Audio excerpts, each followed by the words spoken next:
Firstly, a hearty welcome. It's great to see so many joining us. In many ways, the last 2 years have been unprecedented in our lifetimes. Rotary's been forced to adapt at a pace never seen before. However painful this has been, it has presented us with new opportunities, which we have and continue to embrace. In addition to the enforced change, we've been designing and starting to implement our own change strategy for the future. Clustering of districts is one such change. Simply the complementing the excellent work we have enjoyed doing within our clubs and districts over many decades. Clustering allows us to share best practice, resources and economies of scale, enabling us to maximise the impacts of our endeavours. Indeed, this event, multi-district PEPs, is an excellent example of working together. We have developed an exciting new format, which I very much hope you'll enjoy. Following on from what Simon has just said, this is not just a learning event. When I say learning, it's not a sit and listen, it's not a classroom thing. It's a weekend where you have an opportunity to get engaged, where you will learn from each other. Yes, you will have questions, and the facilitators are there to help you help each other. The idea is to share your experiences with each other and find out different ways of doing similar things, exploring new avenues of service. Now, this is an opportunity for all of you to grow your network and connections, an opportunity to maybe share projects, working together to get global grants. And don't forget, every country in these islands is classed as a different country as far as RI is concerned. Don't forget DDF grants too. They go a long way towards helping you get a global grant. Working together can make that happen quicker. The more you engage, the more you'll get out of this weekend. And as I like to think, Rotary isn't just made up of 1.4 million Rotary members, but 1.4 million friends that we just haven't met yet. So go on, imagine the possibilities, grab the opportunity and go and get connected. And I really hope you enjoy this weekend. Rotary has an action plan, plan to help us all to create impact, increase reach, improve engagement and to adapt. These are areas that many clubs consider when planning projects, often without realising it. The sessions this weekend aim to provide some ideas and inspiration to help you turn these objectives into tangible success for you and your clubs. We hope you'll find some inspiration, whether it's for the smallest of local projects or the largest of Foundation Global Grant projects. And we hope that you can share your areas of success with your other colleagues. The action plan works alongside Rotary's avenues of service, and working together, we can learn from one another and collectively increase our successes.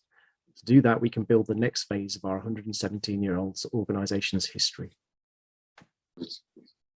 Steve has just mentioned the Rotary Foundation, which is a cornerstone of working together. The 7 areas of focus of RI are another cornerstone. Service above self is a motto of Rotary International. Being of service to others is one of the things which gets many Rotarians out of bed each day and get involved with projects in their local communities and around the world. Rotary has 7 key areas of focus when it comes to the good we all do: peace and conflict, prevention and resolution, disease prevention and treatment, water and sanitation, maternal and child health, basic education and literacy, economic and community development, and our newest area, supporting the environment. Working together in the Midlands clusters, the DG group and our district leads, coupled with the Rotary GB&I special advisor teams, are here to support your clubs. So we do welcome you this weekend to join together for a thought-provoking event where you will learn how, by working together, we can each achieve more. I hand over now to Dennis Spiller, who will lead us into this first plenary session.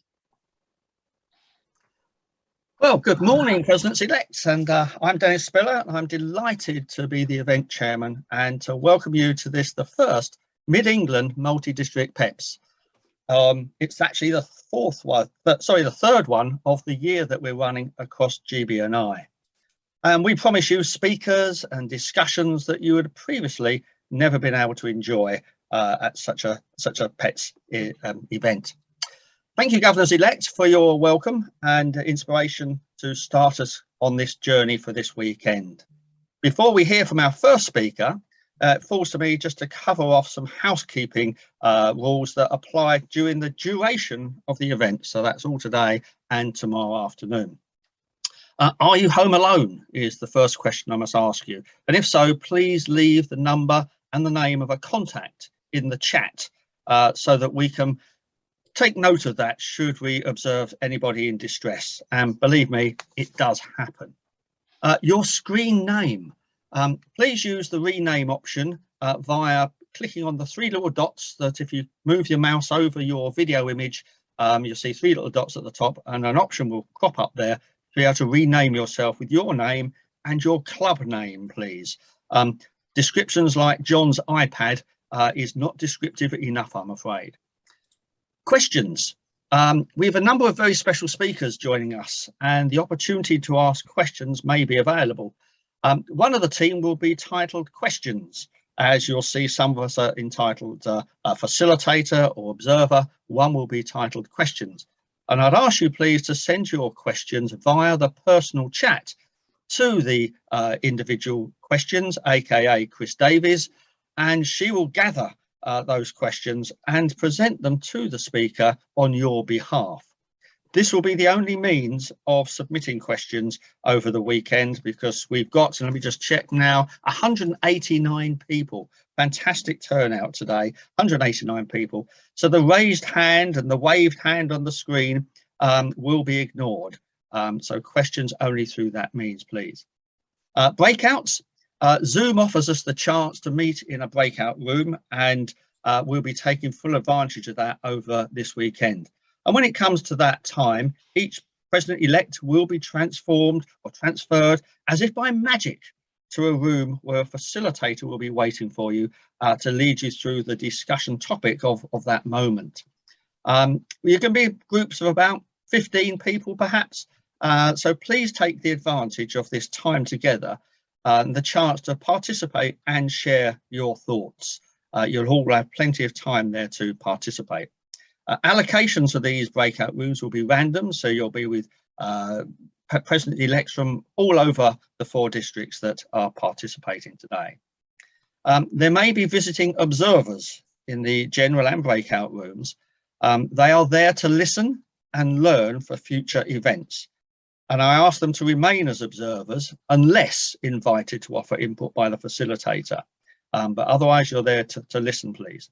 The breakout facilitator will explain the hands up feature or how to interact with them during those discussions. So with that out of the way, and we'll repeat that a little bit as we move into the other sessions, it's now my great pleasure to introduce our first speaker, Rotary International Director and RI Vice President-elect, Nikki Scott, who I believe will be taking questions, which must be submitted via the chat as just explained. Nikki, if we care to highlight Nikki as well there, please. Oh, good morning, Nikki. Nice to see you. Good morning, Dennis. Good morning, everyone. And you've got 35 minutes, which I hope you're going to be able to take a few questions towards the end, and Chris will join you on the screen at that time. So, Nikki, the screen is yours. Fantastic.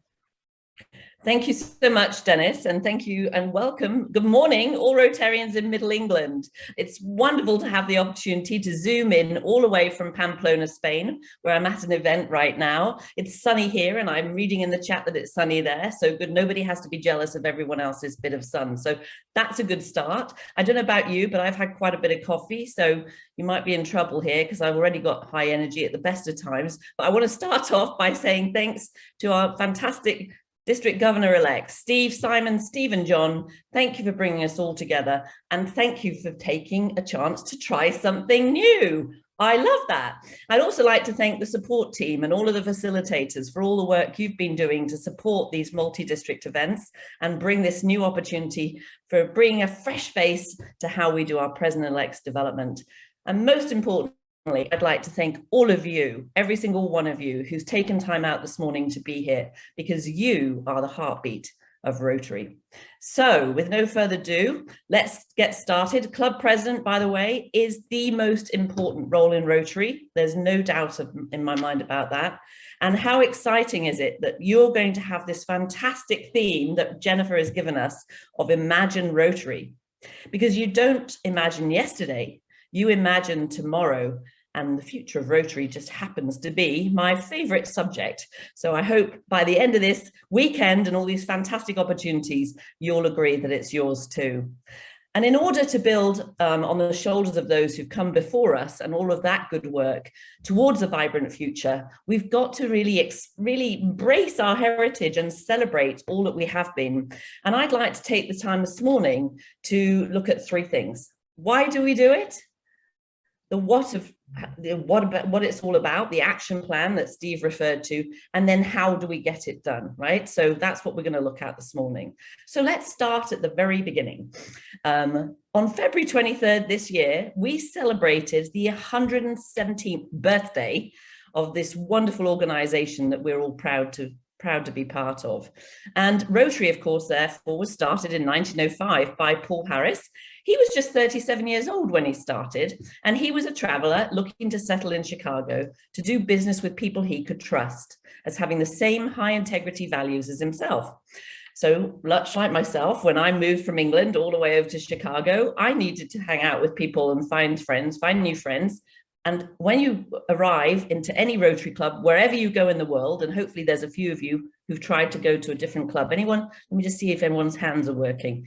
Just raise this bit, you can just raise your hand. Who's been to a club in a different part of the world? Fantastic experience. And you feel immediately at home, don't you? So that's what it was like for me. I felt immediately at home when I was fortunate to join Rotary in the Chicago area. And of course, he wanted people who were like-minded businessmen so he could network. And I think sometimes we've just come a little too far from our networking roots, because I consider us as having been the original LinkedIn, right? We were way ahead of the game, just as we need to always be ahead of the game. But those strong ethical values on which we were built are absolutely golden. The fellowship, or I prefer to say friendship, a little bit more of an up-to-date word these days, but friendship, leadership, integrity, diversity, and service, those will never change. But the rest of the world has changed quite significantly in 117 years. And sometimes I think we haven't quite kept up. We haven't quite kept pace. And why is that? Because we're creatures of habit. So just to make sure you're all well awake, I'd like to see, it's a bit hard when we're sat down, but can you all just fold your arms? Take a little moment. Let's make this a moving experience for you. Just fold your arms. Right, that was easy. Now shake them all about. Now throw them, now do it the other way. Now put it the other way. Oh, how does that feel? It feels weird, doesn't it? It's not so easy to do that. That's because we always go back and it's easier to do what we always did. But Einstein defined insanity as doing the same thing over and over again and expecting a different result. So now is the time, right? We need to embrace this opportunity for change so we can be around for a second century of service. And in the words of Paul Harris himself, there is nothing in Rotary so sacred that it cannot be set aside in favor of things better. We really are at an absolute pivotal moment in Rotary's history, with 117 years of service behind us, on the verge of eradicating polio. And I know you've been hearing that for a long time, but we are so much closer. There's only 2 cases, only 1 in Afghanistan this year. So we are way further forward than we ever have been. And then, of course, we've had this horrendous pandemic, as Simon mentioned at the beginning. It's been really hard. And I'm so sorry, my heart goes out to anyone who has lost a loved one or been ill themselves. I'm sure there's every single one of us on this call has been touched in some way by the very early stages that were so hard, and still, of course, being impacted by that. However, COVID-19 has actually served as a fantastic accelerator of change, which has been a real opportunity for us to start challenge our thinking and to innovate. I actually think we have achieved more in the last 2 years than we would have done in 10 without the pandemic. Look at us all. I'm zooming in from Pamplona. You're all here on Zoom. We didn't even know this existed a couple of years back, and yet it was all available. We just didn't do it because it was easy to keep doing what we always did. So let's think about some of the things that have changed. It's not just us who are changing, it's the world around us. My children are now 28 and 26. and they have a love of giving back in the world, but they don't necessarily like to do it the same way I grew up doing it. I grew up with that every week, you know, I'd come to the club meeting and we'd always have a meal and we got our perfect attendance badges. No, to them, they want to do it differently. They want to do a little bit of volunteering, micro volunteering, or they want to do it now and maybe in a couple of months, but not every week. Maybe they want to volunteer virtually their time. And they're much more driven if they know what the cause is behind it. Sometimes I think we've become a little bit too much generalists in Rotary. We raise funds, we put a lot of effort into raising money, and we give it to other charities, but we don't leverage the money through that fantastic foundation that Steve Howe mentioned. We can multiply the money we raise before we give it away. So otherwise, everyone else can just write a check to the same charity. So what are we doing to differentiate ourselves? How do we become more relevant? And how do we gain more people to join us by knowing what it is that we're giving our money to? So having a chance to think, I'll never forget when I was a club president and the governor came to visit, and he said to me, or he said to all of us actually, we were a club of 120 people at the time outside of Chicago. And he said, would your community notice if you weren't here? I thought, ouch, ow, what does he mean? We do fantastic stuff. We knew we did great stuff, but the question was, did the community know that? And I think sometimes they don't. It's too much of a best kept secret. The more we can get out and give service as well and be seen with pride with our Rotary pins and our Rotary gear on and Rotarians at work t-shirts or whatever it is that you have, your nice bright yellow vests, let's get out in the community and be there to be seen. The more we offer choices, the better it is, because people like to buy. They don't like to be sold. Personally, I'm not a fan of forcing clubs to change. I know that's going to sound a little bit like I'm talking out of two sides here, but I think if your club is happy, doing great work, working in the community and serving the needs of the community locally and globally, then there's nothing wrong with that. However, I do ask you to be supportive of planting new clubs around us. And you think to yourself, well, we don't need new clubs. Why do we need new clubs? We've got plenty of clubs.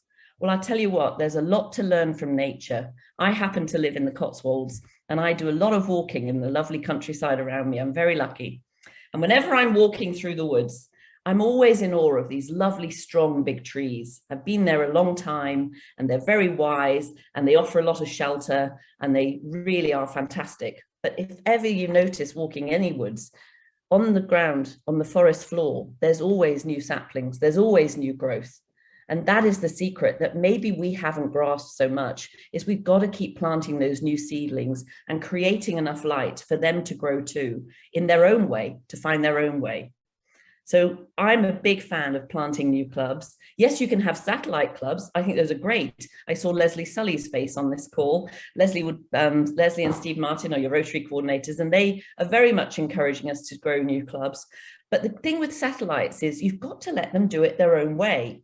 You can't just say, well, if you're going to be Rotary, you have to do it like us, because that needs to basically get in the way of how they do it. My own club, North Cotswolds, we had a satellite club. And my club, when I joined it a couple of years ago, when I came back to England in 2018, there were 45 men. I was the first woman. And but they were very much forward thinkers, and I really applauded that. They have a lovely banter, and I absolutely love my club. But they said, let's plant a satellite club. And our satellite club meets in the local school village hall, and they bring a packet of crisps and a bottle of wine each, and that's it. And they only meet once every other week. But what they do is service projects. And they work very much with all of the parents at the local school. And their first project was making a gardens for the school children to grow their own vegetables in. Fantastic project. And it was all over the newspapers. And that's because we wouldn't have thought of that, because we didn't have those relationships with the school that they did. So it's about letting people do it their own way. I think that's what we need to do. And I know we always talk about having younger generations join Rotary, but let's be clear, there's no right age to join Rotary. Every age is the right age. It's too fantastic not to offer this organization to anyone, no matter what their age is, whether they've just, just at the beginning of their career, whether their children have just left home and you're sat there wondering what on earth to say to each other now that you haven't got the children to worry about, or if people are just retired. Let's bring everybody into Rotary, because I think the intergenerational aspects of Rotary is part of our magic and appeal. The more diverse we are, the better. And in the wake of COVID-19, there's no doubt that our communities are going to need us now more than ever, right? So we can work together to rebuild our economies. And there's a United Nations term, build back better. And we're very affiliated with the United Nations. You might notice that our areas of focus are very similar to the Sustainable Development Goal areas. Well, that's no mistake. We were there at the beginning of the formation of the United Nations. But instead of build back better, I love to say, let's build forward better. So that takes me to the action plan, right? I was very fortunate to have a chance to serve on the Strategic Planning Committee at the time we were drafting the new vision statement and the new priorities. And over 1 million people were involved in that. Some of them were Rotarians, some of them were Rotaractors, some of them were alumni, people who we'd had given scholarships to, who didn't come and join Rotary, and some of them had never even heard of Rotary. They were just out there in the community. But we put it all together and we came up with this vision statement, which I'm sure you've all heard, but I'm going to say it again if you'll let me, because I love it. Together we see a world where people unite and take action to create lasting change across the globe, in our communities, and in ourselves.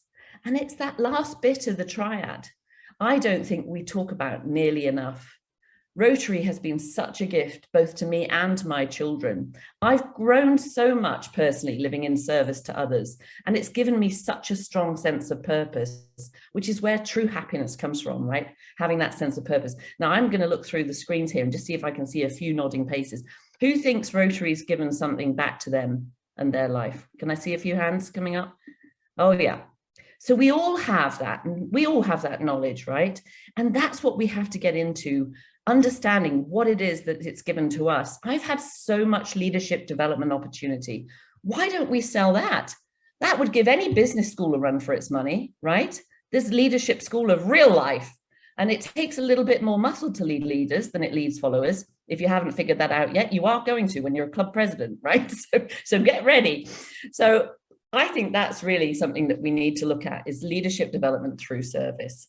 So our 4 priorities, let's have a little check-in on each of these and making sure I'm going fast enough, but not talking so fast that you don't hear me. But let's get through a couple of these and then come back to having some question time. So first priority, increase our impact. How do we do that? We do it through the foundation. Make sure we leverage our money, multiply it, right?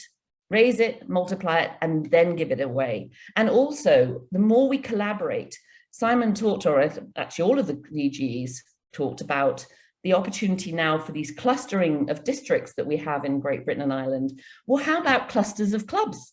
And working together more collaboratively on projects so that we can increase our impact by making more noise, getting more noticed, doing more things, and getting out into the community, because we are better together. And it helps make sure we're being less fragmented, one at a time. If you hadn't noticed, do you remember Holger's logo, President Holger's logo? All those doors were open, right? That's the magic, is we don't have to sit behind closed doors anymore. We can all come and join each other in this hybrid format. Number 2 priority, to expand our reach. Well, guess what? Who had WhatsApp during the pandemic? Who was part of a WhatsApp group in their local village or town or local area? Did anyone have lots of WhatsApp groups?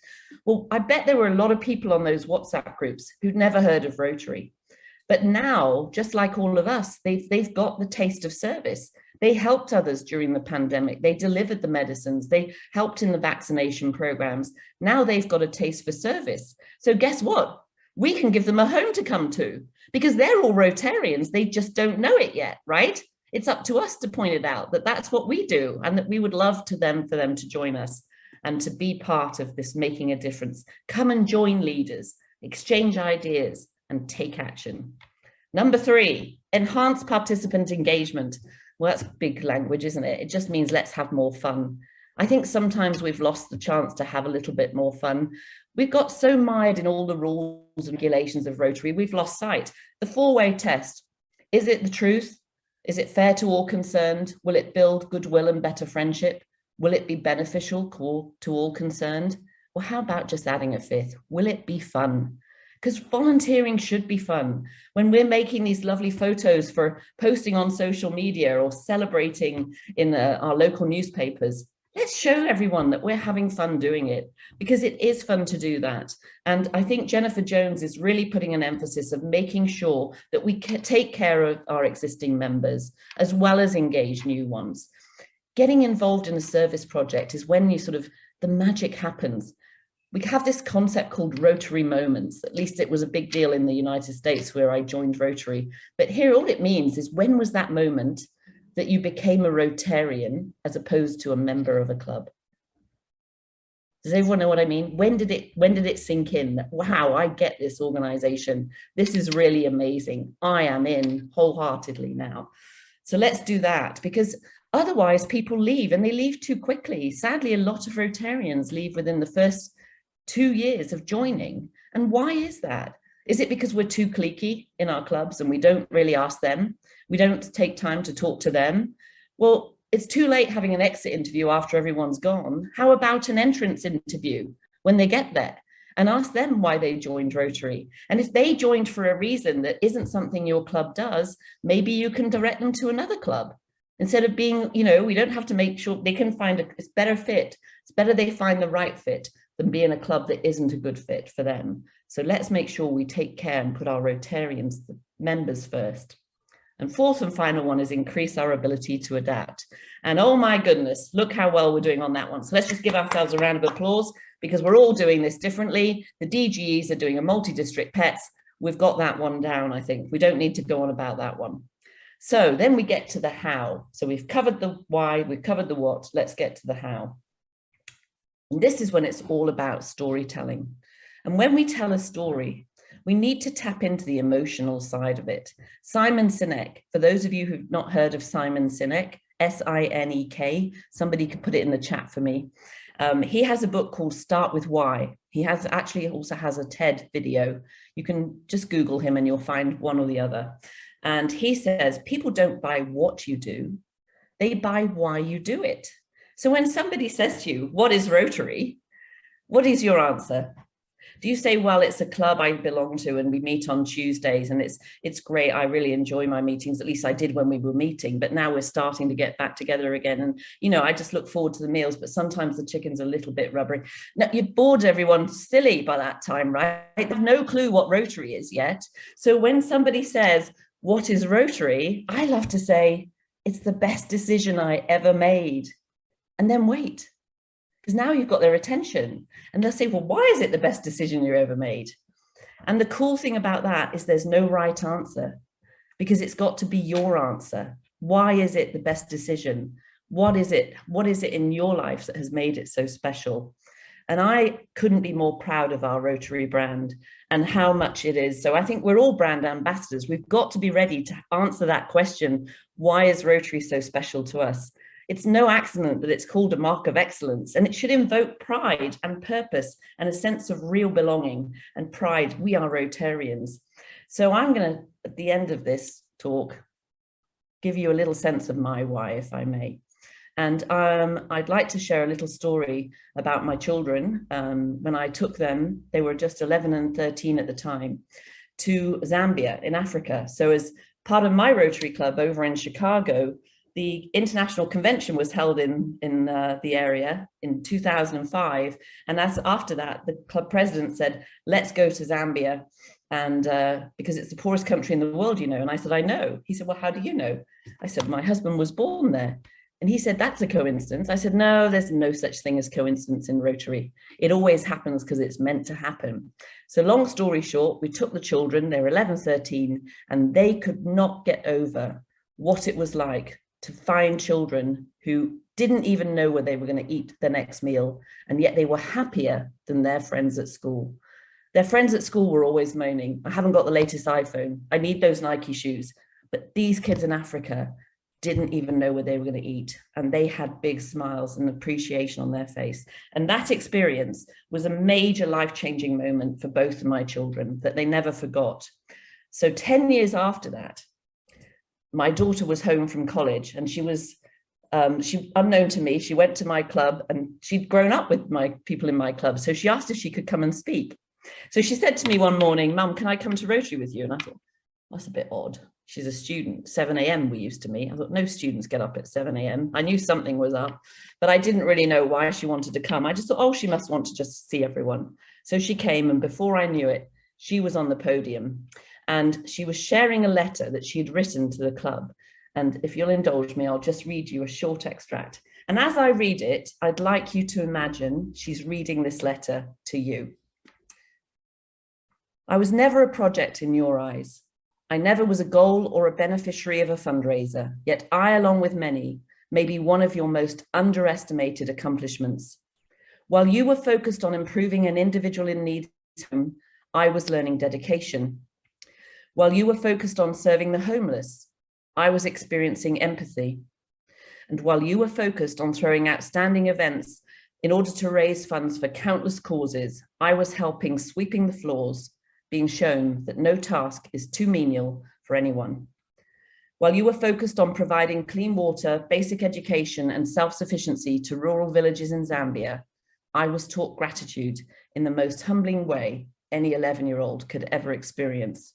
It is not just the people you serve or the beneficiaries of your funds that benefit from your service above self, but the many others you inspire to do the same. I may be the one that's up here today, but I assure you there are many more who I was raised alongside who those words ring true for. I ask you on behalf of all of your children to never stop doing what you're doing, to never lose your heart and passion and drive. If it was not for you, I would not be an international volunteer enthusiast, nonprofit leadership and management major, and most of all, already know that my passion and purpose is to serve others and dedicate my life to international sustainable development.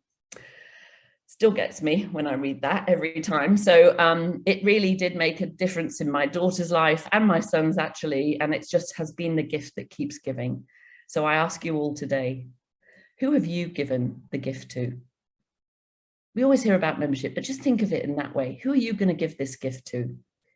So in conclusion, I would like to say a call to action, if you like, and ask all of you, are you going to lead or are you going to manage the status quo?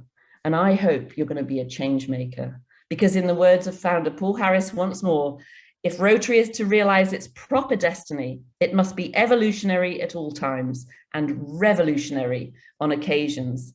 So are you going to be evolutionary or revolutionary? I hope it's the latter, because make no mistake, the future of Rotary depends on it. Thank you. And thank you for being willing to serve as your club president.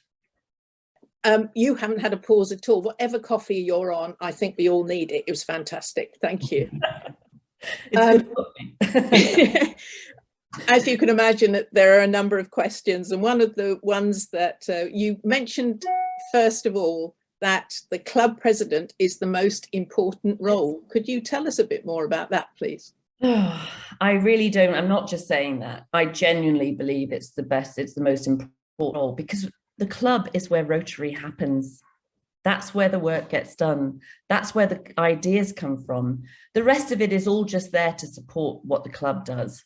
So you as a leader of the club, having your own vision, inspiring your members, taking care of them, take a moment to get to know each one of the members that are in your club on a personal level, as well as a Rotarian. Find out what their skills are. Find out what we're not tapping into. Too often we don't ask anyone, what did you do other than outside of Rotary? And we don't tap into that.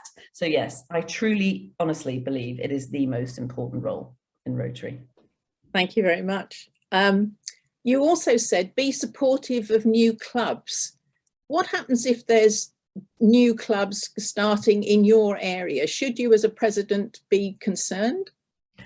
Not in the least. In fact, I don't know if you know this phenomenon about petrol stations. So have you ever noticed that petrol stations, you'll get to a crossroads and there's actually a lot more than one. There's 4, right? Because whatever direction you're coming from, there's always somewhere that you can stop. Now, my club in Naperville, back in Naperville, admittedly, we were quite a big town. We were 160,000, but we had 5 Rotary clubs. But the reason it wasn't threatening, in fact, if anything, it was fantastic because we had so much presence in the community. But what happened is each club picked an identity. So the oldest club picked the cause of homeless and hunger. We were the next club, so we picked working with teenagers and drug addiction, which was sadly a real issue in our area. So we worked on that one. The third club, they met at 4:44 for a cocktail because they met after work. I thought that was pretty clever, 4:44. Who's going to be late for that meeting? And so they picked the youth. And then we had a younger generations, and they worked on all sorts of cross-generational activity, working in nursing homes. So it was just fantastic. And then we would collaborate together, but we each had our own identity. Every single one offered something different. Thanks, Nikki. You mentioned that we, through the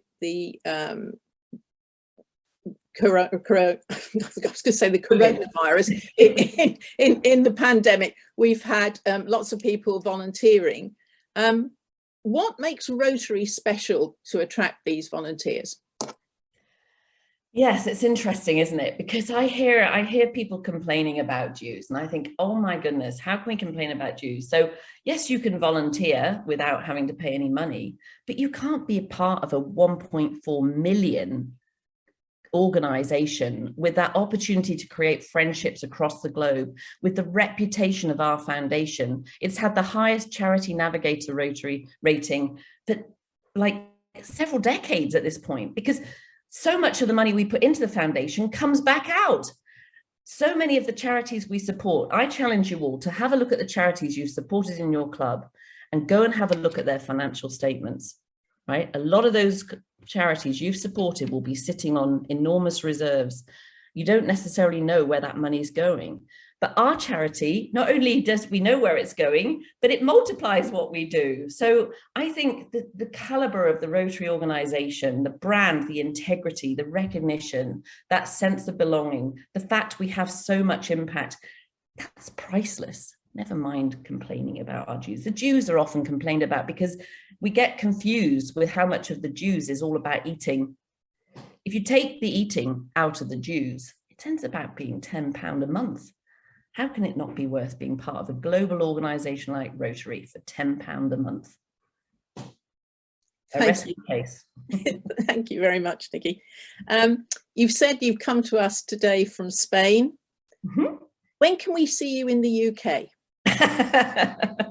Okay, well, pretty soon, actually. So we have a great weekend coming up. I don't know if you saw a little video I sent out, I don't know if it came out yesterday, but in Birmingham, which is, pretty central, especially to your area, we have the Expo Weekend, and it's going to be a fantastic weekend. There's a foundation dinner on the Friday, and that's a very reasonable price. And I think for those of you who don't necessarily understand foundation yet, come along, because you'll learn a lot about the magic of the foundation and what it means to be part of that and contribute to this foundation, which I love to do. So, because it makes my money go further, why wouldn't that be my charity of choice?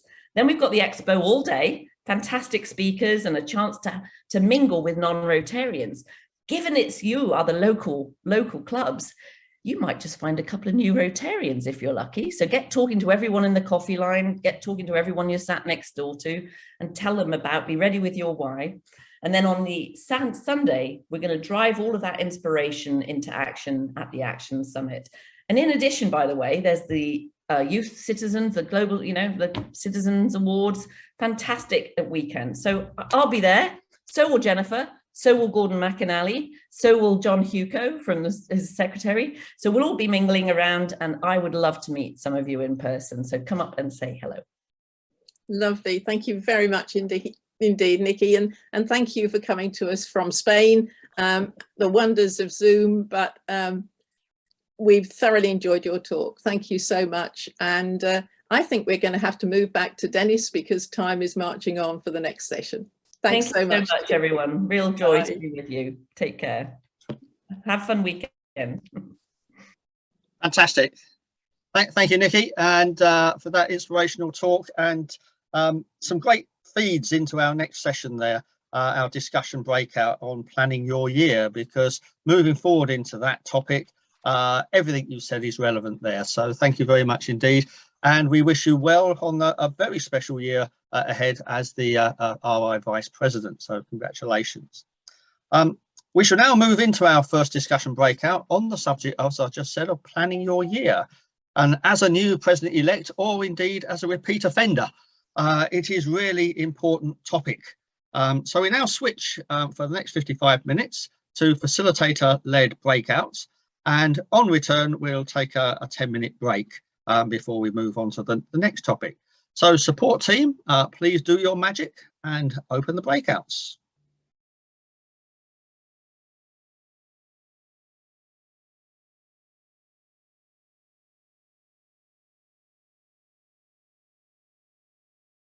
Okay, folks, well, welcome back. And we had a little bit of confusion there with some of the links required for the alternative district breakouts. If you're not part of 1070 and you're still in the room, then if you click on the chat button, then in there you will see the 3 links that are available. So for 1210, 1220 and 1060, if you haven't been able to find the link in the emails that were sent out before, then if you click on the appropriate one there, that should take you through to your meeting with that district. So you could do that now. Okay, but otherwise it's now up to me to hand over to DGE Steve Howe of 1070, who will take you through the next 45 minutes as this district session. Thank you very much, Steve. Thanks very much. Thanks very much then, Dennis. Appreciate that. Right, okay, jolly good. Well, hi everybody. Fantastic, that's good. Right, well, hi everybody. Hope you have enjoyed the session so far. I think it's, from what I've seen, I think it's been quite good, and certainly in the breakout session, there was a lot of good discussion going on between people and sharing various experiences. I think that has been quite a bonus.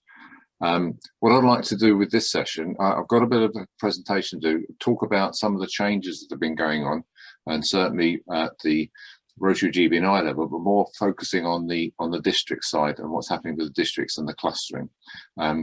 It shouldn't affect you as individual clubs initially. But you will see that changes happening going forward, and I would like to just sort of explain what's happening, certainly from our district's perspective as well. Welcome, and thank you for taking your time out and taking your weekend out to come along to this. Now, one of the things that Nikki did talk about, she talked about vision and having a vision. You may remember that. But John F. Kennedy, all those years ago, had a vision about putting a man on the moon. And he had that vision in 1963. He wanted to put a man on the moon by 1969, before the end of the decade, he said. And he had a lot of naysayers, and lots of people say it's impossible, can't do it. But he persisted on it, and he managed to persuade a few people to get onto his side and do that. And because he had that vision, he actually achieved it. Unfortunately, he didn't live to see the reality of it happening. But if you have a vision and it's clear, you can move forward and take people with you and make things happen. And it's all about making things happen. So on that, we move on to the Rotary's vision, which Nikki spoke about. And together we see a world where people unite and take action. We are people of action. This is what we like to do, to create lasting change. That's sustainability in our communities and in ourselves. But in ourselves, it's all about having fun and enjoying what we're doing. Because if we don't have fun, we're doing it wrong. And you have to question as to why are we doing it. But this weekend is all about you and your club members. And it's about leading your club. So you might say, well, why me?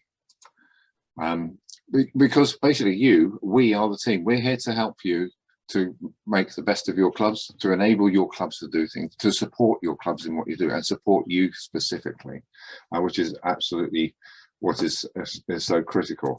And the other thing is we also need, while we're doing that, to think about Rotary's core values. As you know, the world has changed. The demographics have shifted. The pace of change has accelerated, and technology has created opportunities and connection for service. But we need to maintain that fellowship, integrity, diversity, service, and leadership. That's the fundamentals of Rotary in the world. So what I'd like to, reflecting on that, and I think it's appropriate to think on our own personal behaviours. And this team charter has come about as a result of some issues within some clubs and some districts that have gone up to Rotary Great Britain and Ireland to try and sort out. And it's not necessarily really what the leadership is there for, because the issues seem to be accelerating. And I think potentially we have actually forgotten about what it is we're there for. We talk about how we speak to each other, and thinking about how am I going to say it that's not going to feel as though it's insulting. I mean, it's fine to have opinions, and that's great, but making a culture that is welcoming, is comfortable in a club. And if people feel comfortable and have a sense of belonging, then people aren't going to leave. And we need to think about the way we relate to each other. I know that's a bit on the heavy side, but it had to be said, really. And I don't want to dwell on it, but I'd like to. Right, and this is a theme for the next Rotary year.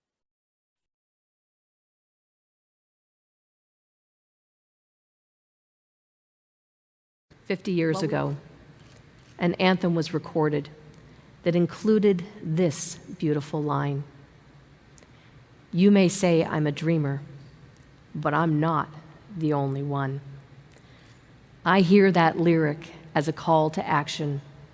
We all have dreams, but acting on them is a choice. And when organizations like ours dream big things like ending polio and creating peace, it becomes our responsibility to make these dreams a reality. Imagine a world that deserves our best, where we get up each day knowing that we can make a difference. You don't imagine yesterday, you imagine tomorrow.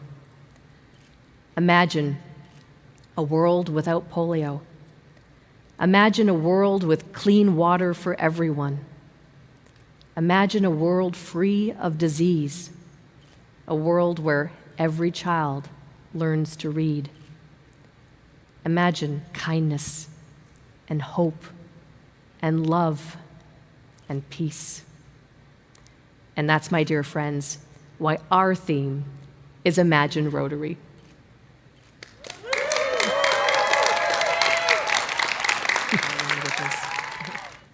So knowing that Melbourne is our convention destination, it seemed only natural to reach out and connect with an Australian artist. Ricky Salem is an Indigenous artist with deep ties to the people of that land. We met virtually several times, and it was amazing to hear him explain the importance of each element. As he shared, the circle in Aboriginal culture signifies our connections to one another. The dots around it represent people, and there are 7 because of our areas of focus. The circle and the dot together become a navigation star, and it's our guiding light. The solid line underneath is what's referred to as a digging stick, and it's used when doing hard work. For us, as people of action, it represents a tool for getting things done. You'll also notice the colors: purple, green, and white. These are the same colors I've asked you to focus on instead of selecting a theme jacket. As we celebrate diversity, equity, and inclusion, I wanted all of us to be able to express ourselves differently in what we wear, but to still have a connection.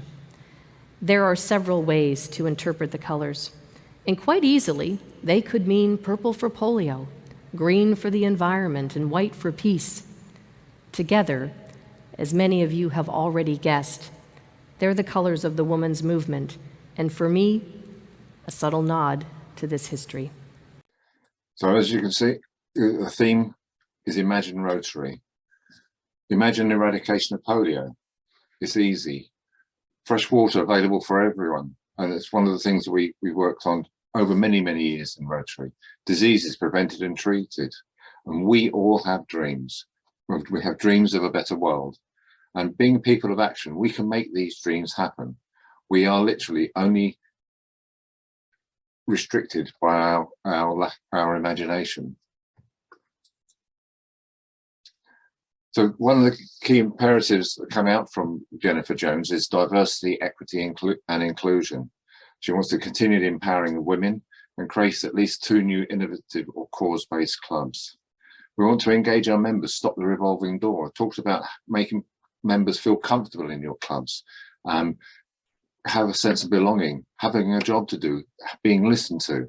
And that's really, really quite important. And the Grow Rotary initiative that David Morris instigated, we will continue into the next Rotary year with a focus on new clubs. So that actually follows what Jennifer Jones has indicated that she'd like to see going forward. It's a case of what we want to do. And we talked about diversity, equity, inclusion, and it's no new thing. This is what Paul Harris's own words. I think we've just forgotten about it, and people suddenly realise, really, we'd really need to think about diversity, equity, inclusion by having diversity in our clubs, treating people equally, and include people in what we're doing. And that's really absolutely key. Again, making a club feel comfortable and giving people a sense of belonging. And that's where they are engaged, and they don't want to leave Rotary when they're like that.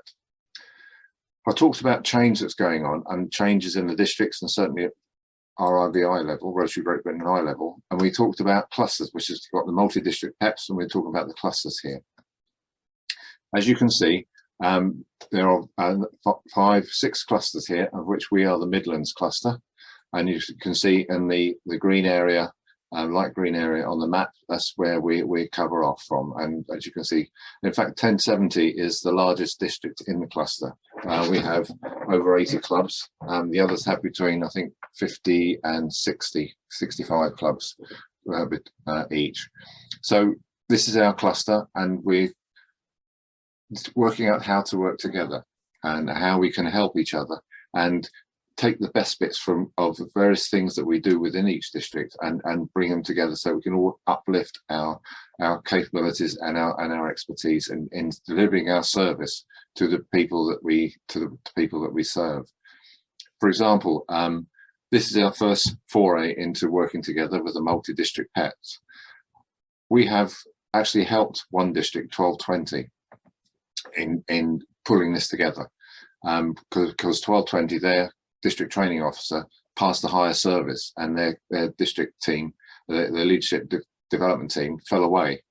So the district governor, District Governor-elect Simon Walsh, was without an LDT team. So we filled that gap and helped with his preparation for this multi-district PEPs. And this is a way we can work together, and we can work together not just as districts, but as clubs and as also district teams. For example, on membership.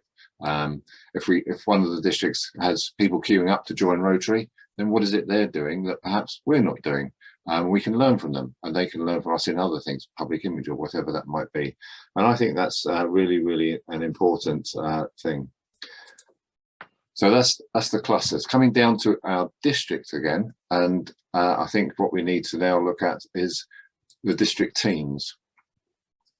So what we got here, the teams that you all know and love, there's youth competitions, projects, community, environment, foundation, and international. And there's obviously the secretariat, leadership development team, and you can see who's leading and who are the AG liaisons in those teams. I've got diversity, equity, inclusion, which is a new function within our district. And Ken Billington will be picking that up. And we've got public image, and we've also got membership. As you see, it covers right across all the district functions, and because it does. I mean, in the past we have missed opportunities, shall we say, in promoting Rotary. I know that we've had young musician finals, and you would never know it's a Rotary function. We need to get out there, have big banners out there. We need to have public image there, presence, having membership team there as a presence to actually talk to the parents of these children, because they could be the Rotary members that we're looking for, and they may be more inclined to join Rotary because of what we're doing for their children. So it's really, really important that we're more integrated and we work together on that basis. Moving on from that, then we have a look at the assistant governors. So as you can see, we've now got 10 areas in our district. And the reason for that is when James Wood is coming to the end of his tenure as assistant governor for Area 2, but we couldn't find anybody who was willing to take on 11 clubs in a large geographical area. So we split Area 2 into two, and we now have Colin Scott and Anita Askin as AGs covering that's what was Area 2. And I think that that's working quite nicely. You'll see in the red pictures there, red items there, these are clubs that will be closing at the end of this Rotary year, if they haven't already. Wigston, which is closed, but we're using the charter to create a district hub. You may have heard of the Global Hub. Well, 1070 is one of the trial districts for creating a district hub, and we're going through that process at the moment. The orange areas are where there's focus on developing new clubs, whether they be satellite clubs or actually just new clubs. In Area 1, there's Hull Beach and the Suttons is going to be a new club that's formed, and next week I think is going to be its inaugural meeting, and it's going to be inducting 22 people into Rotary, which would be fantastic. And in Area 2, we're looking at developing an environmental club in the Lincoln area, and we've got a number of people who are interested in doing that. Area 4 in Peterborough, we're also looking at developing a new club, and we've got an information meeting coming up in the next couple of weeks, 2 or 3 weeks time. Ramsey is looking at forming a satellite club, which is really good. And in Area 7, we've got another group of people who want to form a networking club, and that will be closely followed on the heels of the Hull Beach Club. In Area 8, as mentioned in one of the breakout groups, that Leicester is forming a satellite club. I think they've got about 19 members so far, which is fantastic, which is really good. And I know that Shepshed Charmwood, I think it is, or Shepshed anyway, clubs are looking to either create a new club or to have a satellite club. And so that's actually, again, things are starting to happen and move. And I know that Aspie de la Zouche is forming a satellite club as well. So a lot of things are progressing. We're making real inroads into growing Rotary in our district, which is absolutely critical, I think, where we need to do that. You'll notice we've got 3 additional assistant governors. And the reason for that is because building new clubs takes a lot of effort from the AGs. And if they're to continue to support the existing clubs in their areas, they need help. And that Clive Doubleday is going to be working as a new club development. He'll be working with the AGs in the area AGs, and not taking over and just going ahead and doing it, working with them, but taking the grunt work out of it, so that the area AGs can still focus on the clubs in their areas.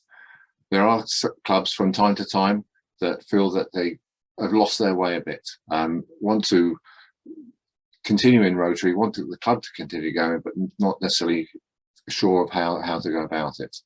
And Eddie Pearson is there, again, working with the area AGs to help those clubs reinvent themselves and help them to move forward. And James Wood, he's coming out of his tenure of Area 2 as AG for Area 2, but he'll be standing in as Deputy AG for if someone goes off for a long holiday or there's some family issues, then James will be there to step in to help those AGs, area AGs, as and when required, and also to be a mentor to them as well. So I think that is that's all very positive. I think there's a good way forward for the district. So what we now have, we do have a challenge though, between yourselves, your clubs, and the district.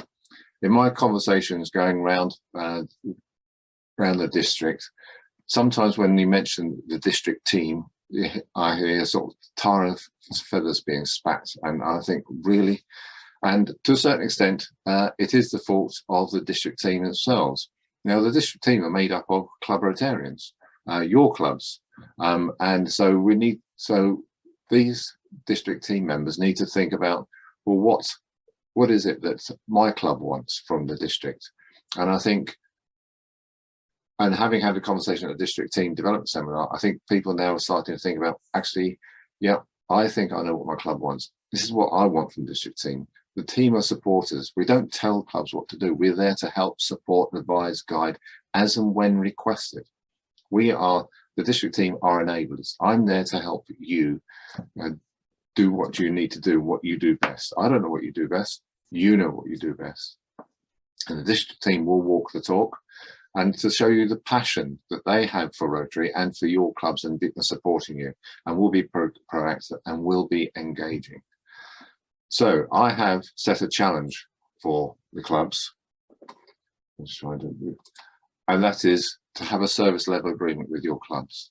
That if you ask the district, any member of the district team, which I have shrunk, I have reduced the team sizes because we had a lot of surplus to requirements, so to speak, a service level agreement that they will respond to you within 48 hours. Now, if you happen to ring them up, then obviously then they will answer you straight away. And what they will then do is actually within those 48 hours, they will then tell you, say, got your message, looking into it, we'll get back to you in the next 3-4 days, whatever it might be, and then actually do so. It may be they want some more information, in which case they will ask you for that and say, we'll get back with you in 48 hours or whatever it might be. They will then check with you once they've responded to you as to whether your requirements, your questions, your information you wanted has been fulfilled. And if not, then they will want to know why not, and then we can work together on that. And they will then discuss with their teams as to what contacts they've had, how they were dealt with, and how they can better improve the service they provide to you as clubs. So that all this is enabling you to do what you do best. And so the next item, and Nikki Scott talked about this, is Rotary's action plan. Increasing our impact. We talked about foundation, and I'll come on to that a little later on. Eradicating polio and leveraging the legacy, and we'll mention that. Expanding our reach, getting further out into our communities, and that's really, really important. Enhancing participant engagement. Again, us getting your club members involved. If they feel comfortable and feel they have a sense of belonging, no matter how small what they can do, whether it's just the counting of money or making phone calls, whatever it might be, they can, if they feel a sense of belonging, they're not likely to leave. And increasing our ability to adapt. Knowing that the future is changing constantly, we can't get away from it. It is happening all the time. And whilst we may not be able to keep up with it and be parallel with it, but we can certainly hang on onto the shirt tails of the changes and make sure we keep up with that and make ourselves relevant. But underpinning all this is what I'd like to focus on through the next Rotary year, and that is the environment, and that will underpin a lot of what I want to try and achieve in our district. Environment is really, really important, and I think the changes that's happening to the environment, and we've had a very dry March, for example. That's quite unusual, or was unusual years ago, but it's happening more often now. Bringing that Rotary's action plan into our district's 5-year plan. We review it every 6 months. It is up on the district website for you to have a look at. It's a working document. And what we try to do with that is to provide a sense of direction of where the district needs to head forward. And it is a source of ideas for you to help with your planning. It's not telling you what to do, you might find it's useful to, as I said, a set of ideas. And think about where you want your club to be in 5 years' time. It's not just your year. If you're working with your president-elect, president after you, or the president nominee after you, where do you see your club being in 5 years' time? It's not just the next 1 year and rolling on year, because that way it helps you to think about the future of the club and taking the necessary actions to enable your club to continue. The next thing I'd like to talk about is membership, because membership is key to all this, of retaining members and developing new clubs as well. And I'd like to show the... Hello, fellow Rotary leaders. I am so happy to be speaking to you today, and I'm excited to share this leadership journey with all of you. As club and district leaders, you are central to the health of our clubs and our districts. There's so much that each of us can do to help create club experiences that are welcoming, inclusive, and enjoyable for each and every member. And just as importantly, how we're able to extend that same warmth and belonging to every participant who wishes to engage with our clubs. Over and over, our surveys find that the comfort and care of our members is the single greatest driver of member satisfaction, and it's our most powerful tool to keeping our members engaged in our clubs. This comfort and care philosophy begins with listening. We need to understand why our members took the leap and joined us, and we need to know what they expect from us.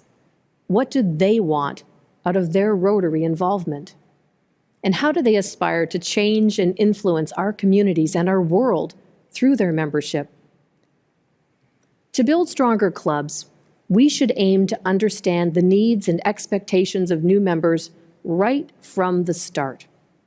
And we need to keep taking their temperature regularly to see if those expectations are being met, or what we can do to help them get more out of their Rotary experience.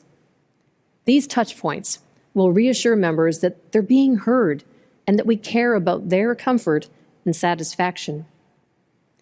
We know our members find their way into Rotary through many diverse paths. We also know the outcome if they're not taken care of. They leave Rotary. Traditionally, many clubs conduct exit interviews to see why a member has decided to leave, and this is a valuable tool. That said, if we're only checking in after a member has chosen to leave, we're too late. Let's check in annually with our members by conducting and acting on the results of member satisfaction surveys. And let's incorporate entrance interviews into our process, asking what they want from their membership and then helping them to achieve their dreams. In the coming months, watch for an array of communications that will support you in your leadership role.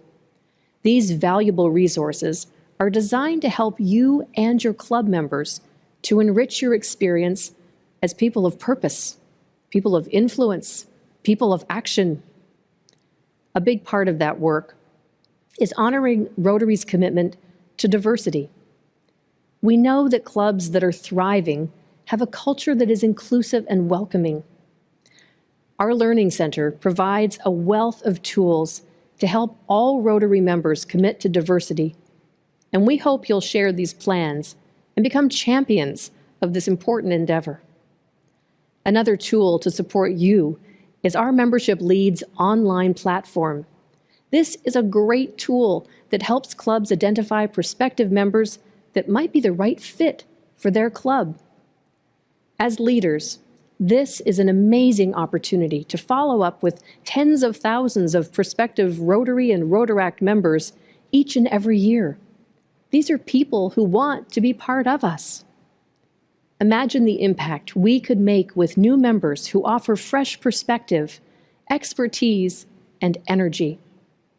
And there's one more thing that I believe that's so important in providing a comfortable, caring club experience for your members, and that's communication. We'll be helping you and your new members by providing a series of messages directly to new members over the course of their first year of membership. This will help new Rotary members to get to know the full range of opportunities that we offer. So, we have a lot to be excited about and some work ahead of us. But I couldn't ask for a better team of leaders to work with. And thank you for your Rotary service and your leadership. Imagine how we can grow Rotary when we focus on the comfort and care of our Rotary family. So as you can see, the club members are absolutely key, and it's this sense of belonging, which I've mentioned before. So clubs, you as incoming presidents, take a risk, try new things, and see what happens. And by doing new projects, you'll re-energize the clubs that you lead, or that you will be leading, and that's really quite important. It's getting that energy going and the momentum going. We've had this pandemic, and as Winston Churchill said, a crisis is a terrible thing to waste.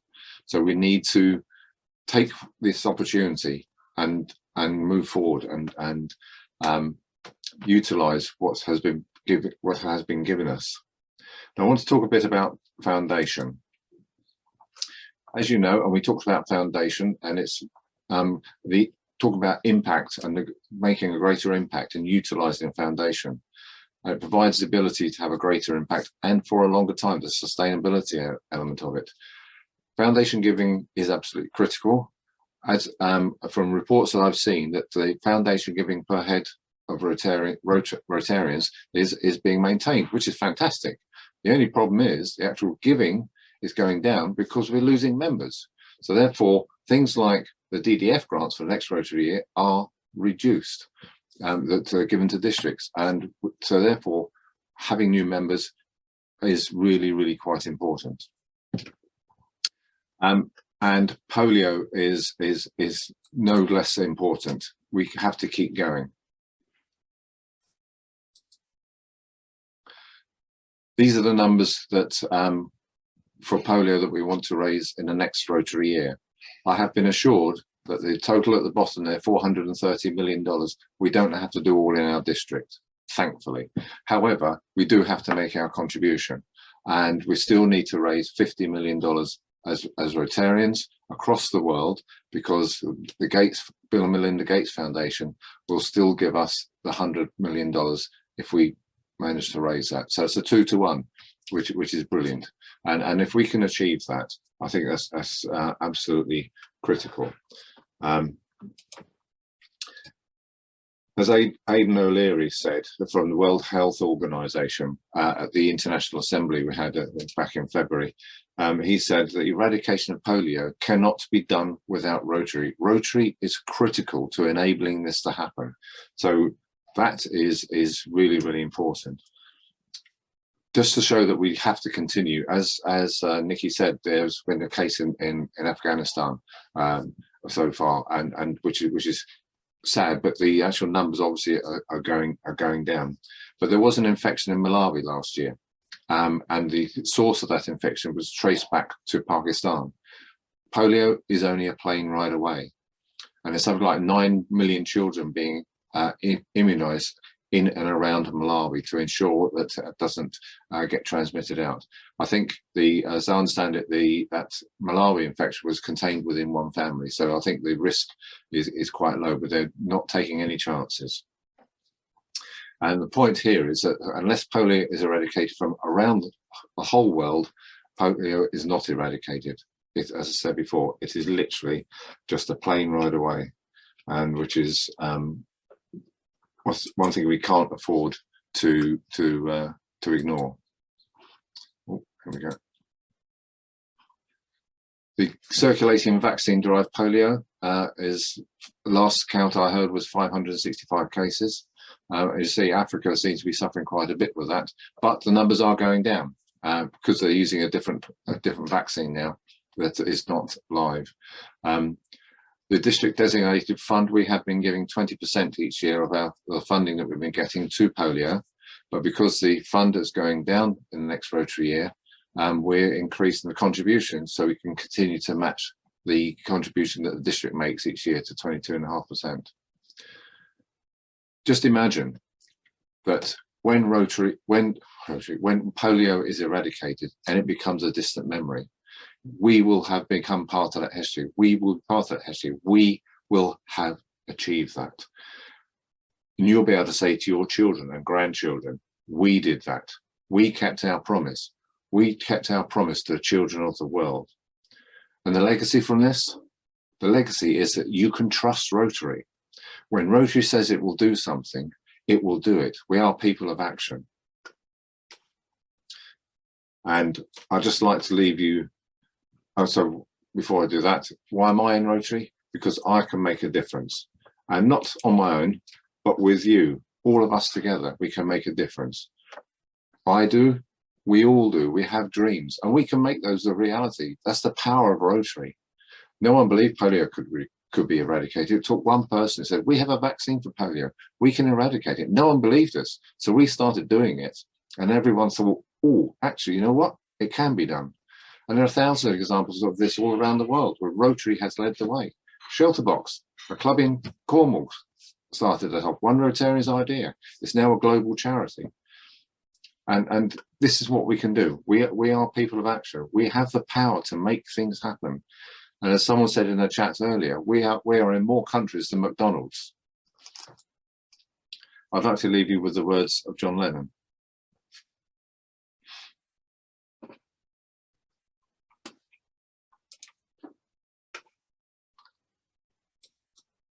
Right. Do we have any questions? Phil, we can stop sharing the screen now. Thank you. I want to make the rest of this session is interactive. So if you have any questions of me, please do shout, let me know. I would suggest you use in the reactions button, use the raise hand button so that I can see where you are, because I'm pinned to the full screen. So I need to, Alan.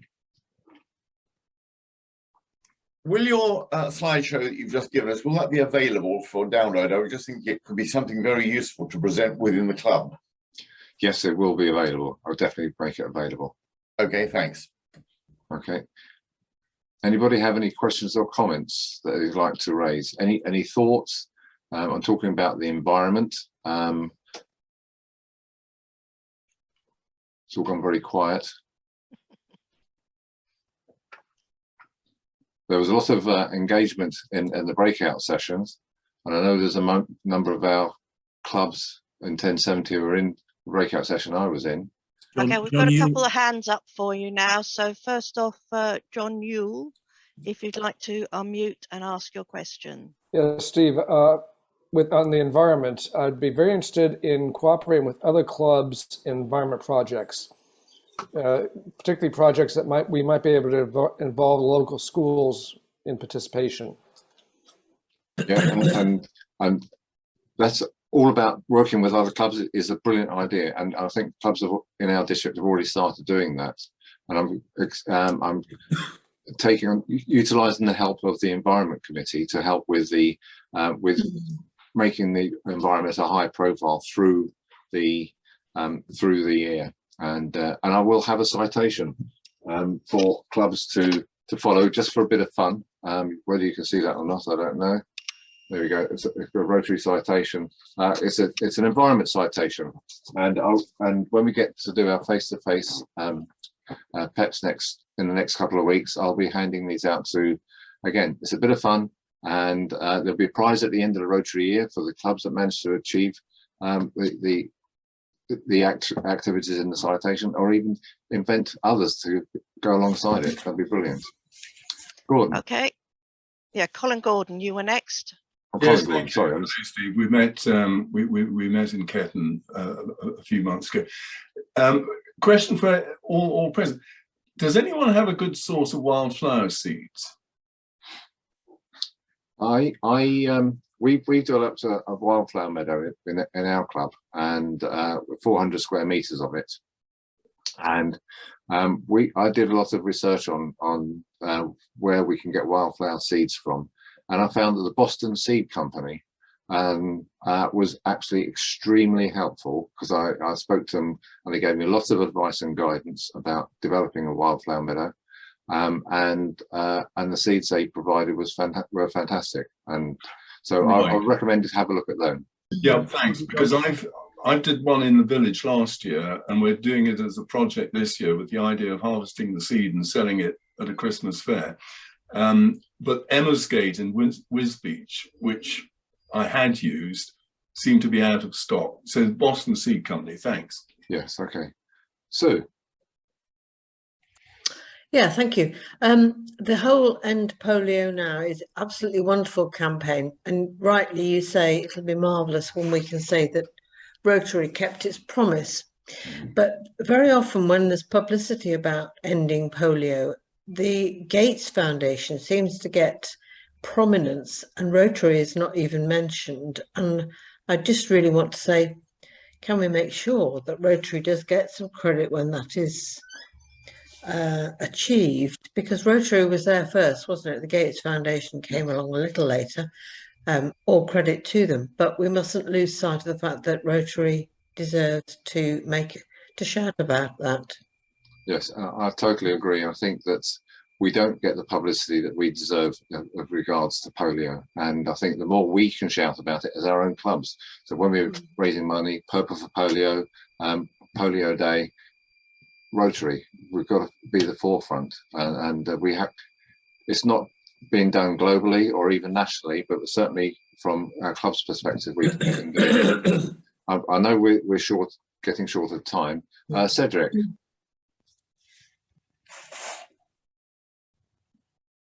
Cedric, you need to unmute. Very briefly then, if I may. Is there some sort of way that we can find out which clubs are participating in what projects, that maybe, do they have to ask us to join them? Can we ask to join them? You know, how do we make contact with those who are looking for maybe assistance? So are you talking about clubs in our district, or? Yes, well, or even in the other district? Even wider, yeah.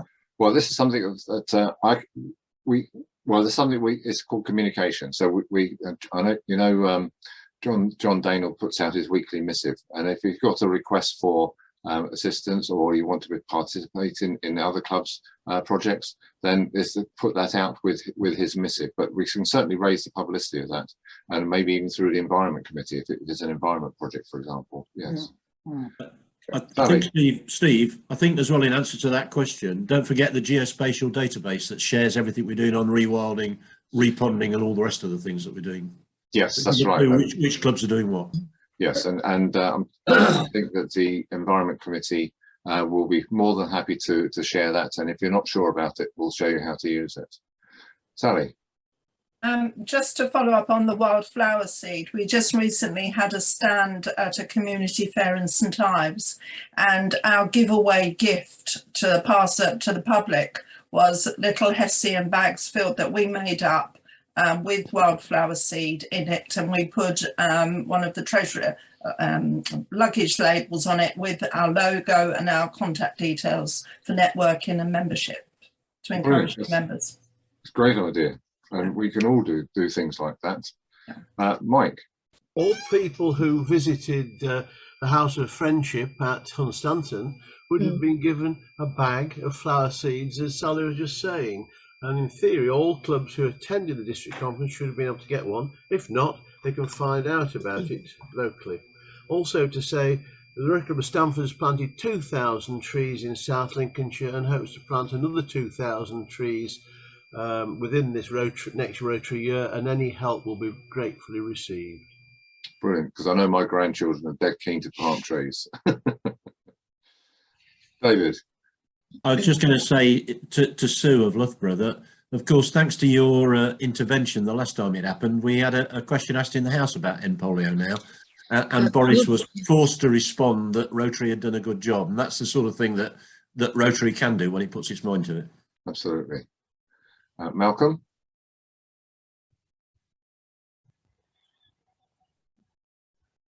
It's on mute. Hi, Malcolm. You're on mute, Malcolm. Yeah, I'm off now, sorry. Good morning, I've got a problem with my camera, that's why I'm not on the screen. This is a general question, not just to do with environment. All clubs, probably every club at some time during the year will carry out various events. It would be useful if the sort of flyers that they use for advertising and some feedback could be collated in a central data bank. And therefore, when a club wants to do something, rather than having to start with a blank piece of paper, they would actually be able to go somewhere and get some information. Yes, so from that perspective, there is what is called Rotary Showcase, which is on the RI website, where clubs can put their projects either, so projects they can put up there, whether it's either in progress or have been completed, or if they need help with projects as well. To a certain extent, it's like Rotary crowdfunding as well. You can utilise there. So that's where the sort of an RI database is concerned. I don't believe we have something in the district, but it's certainly something we could look at, and it's probably worth doing and advertising. These are the projects that clubs are doing, and using Rotary Club Central will help to provide that information, because that's the database that we can use. And I can, if anybody's got any questions about what projects clubs are doing, we'll be able to see and have a look at that, and we can produce reports on that as to what clubs are doing. It's not a big brother watching you. It's a case of this is where the information can be accessed from, and certainly your assistant governors will be able to help you in that regard as well. I think it would be valuable purely from the point that if a club has an idea to do something new, if any other club has done it, what was the outcome, what was the pitfalls, what was the learning curve, rather than reinvent the wheel every time. Absolutely, and it's a sharing of information in that regard, and we'll happy to work on that and to try and make it happen. Thank you. Fiona?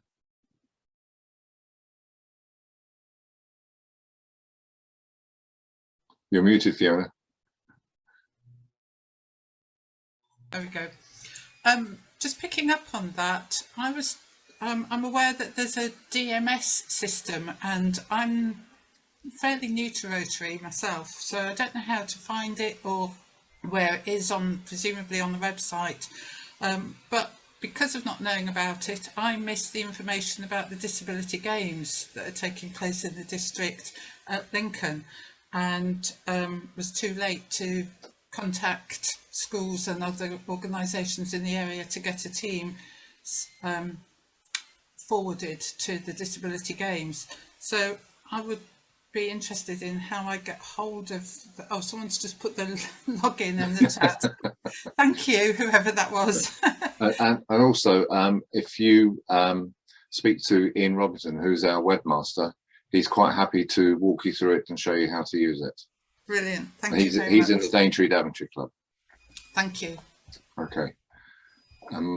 I noticed there's a thing about the Treatley Challenge, which I think is brilliant, because I've got something like 26 trees now, walking 5,000 steps, and you plant a tree for free, and I think that's an excellent way of making a contribution without it really hurting.